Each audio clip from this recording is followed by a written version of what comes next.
देखिए, मैंने कल भी कहा और आज फिर कहता हूँ, हमें उम्मीद है कि उन्हें न्याय मिलेगा। मोहम्मद आजम खान साहब को न्याय मिलेगा, समय जरूर लग सकता है, लेकिन हमें पूरा भरोसा है न्यायालय पे, उन्हें न्याय मिलेगा। लेकिन सबसे बड़ा सवाल ये है कि उनके खिलाफ साजिश कौन कर रहा है?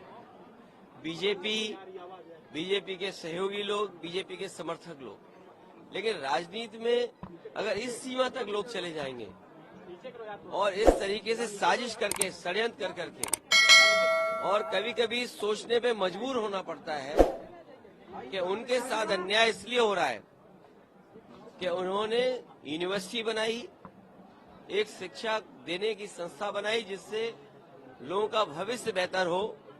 और कभी कभी सोचने में जब बहुत चीजों को सोचते हैं, समझते हैं, तो ये भी लगता है कि मोहम्मद आजम खान साहब मुस्लिम हैं, इसलिए उनके साथ ज्यादा अन्याय हो रहा है। मध्य प्रदेश में आपने जारी कर दी है, कांग्रेस कह रही है कि कोई जमीन ही नहीं है। देखिए, कौन कांग्रेस या कोई दल क्या कह रहा है? इंडिया गठबंधन, हम ही कंफ्यूज हो गए होंगे। इसका मतलब अगर हम उन मीटिंगों में बैठे हैं तो हम ही कंफ्यूज रहे होंगे। इसीलिए जिस व्यक्ति के बारे में आप बात कर रहे हैं, मुझे नहीं पता कि कांग्रेस पार्टी का कौन व्यक्ति इस तरह की बात कर रहा है। हमें तो ये लगा कि जब मध्य प्रदेश के मुख्यमंत्री जो रहे, पूर्व में कई बार मुख्यमंत्री रहे, वो रहे, उन्होंने मीटिंग बुलाई और पूछा समाजवादी पार्टी से। हमने अपनी पूरी परफॉर्मेंस बताई, किस समय पर समाजवादी पार्टी के विधायक कहाँ कहाँ जीते हैं। कभी 1 जीते, कभी 2 जीते, कभी 5 जीते, और किस जगह हम नंबर 2 पे रहे।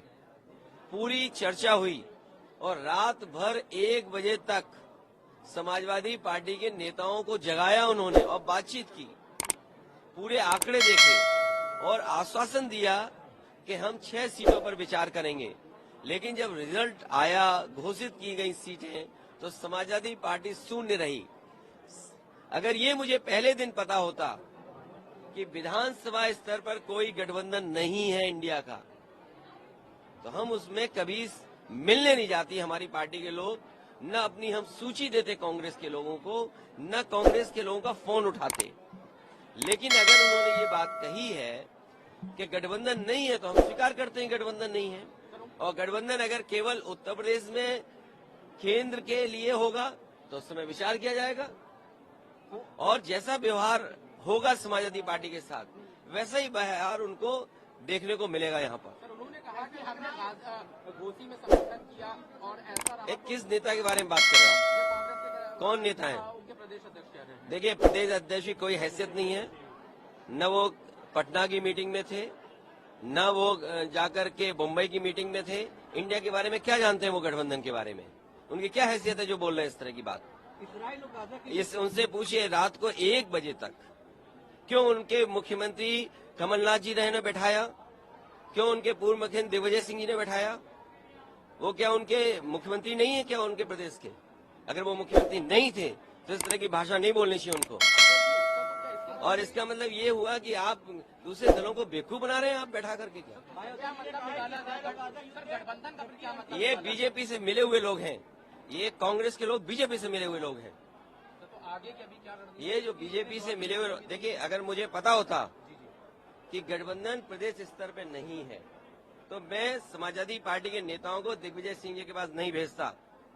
अगर मुझे ये पता होता कि समाजवादी पार्टी को प्रदेश स्तर पे गठबंधन नहीं कर रहे हैं, मैं कमलनाथ जी के पास अपनी पार्टी के लोगों को नहीं भेजता। और मुझे ये भरोसा होता कि कांग्रेस पार्टी के लोग धोखा देंगे तो मैं उनकी बात पे भरोसा नहीं करता। मुझे बताया गया कि 6 सीटों पर आपके लिए सोचा गया है, विचार किया गया है और उस पर तय करेंगे। सिटिंग एमएलए की जगह आप सीट दे दोगे आप, और उम्मीद करोगे कि मैं आपके बारे में सच बोलूं, और जो बात बोलनी है उनको। मैं आपके माध्यम से कांग्रेस पार्टी को कहना चाहता हूं, अपने चिरकुट नेताओं से हमारी पार्टी के बारे में न बुलवाएं।